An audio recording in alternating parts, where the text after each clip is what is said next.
Good day! So search lang natin yung workabroad.ph sa Chrome.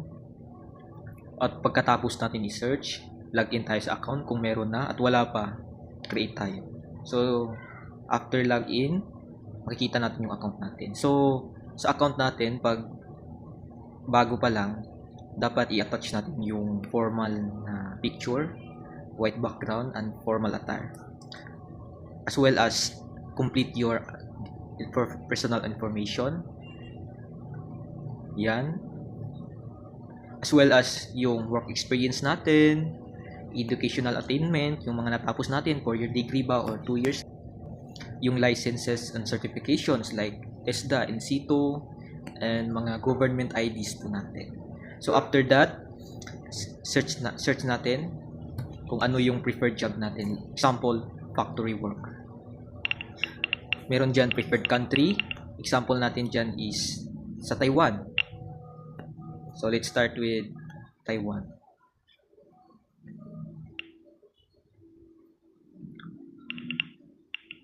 Then naka-specify dyan kung anong klaseng factory worker. So check na lang natin lahat.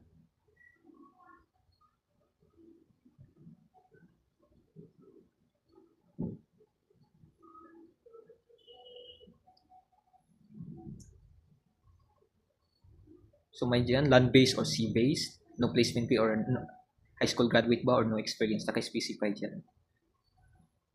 So hindi muna natin yan i-click.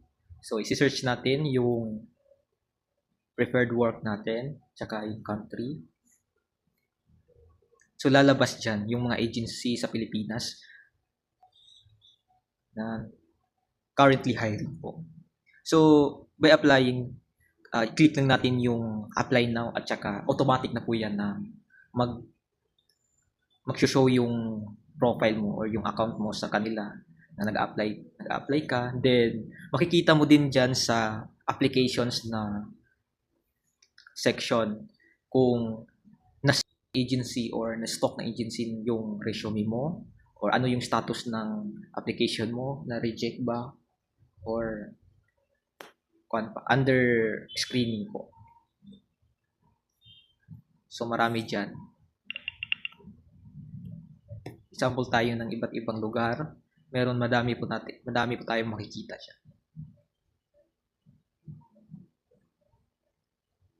Yun, ang dami oh. Japan yung sample natin. Next is sa Europe naman.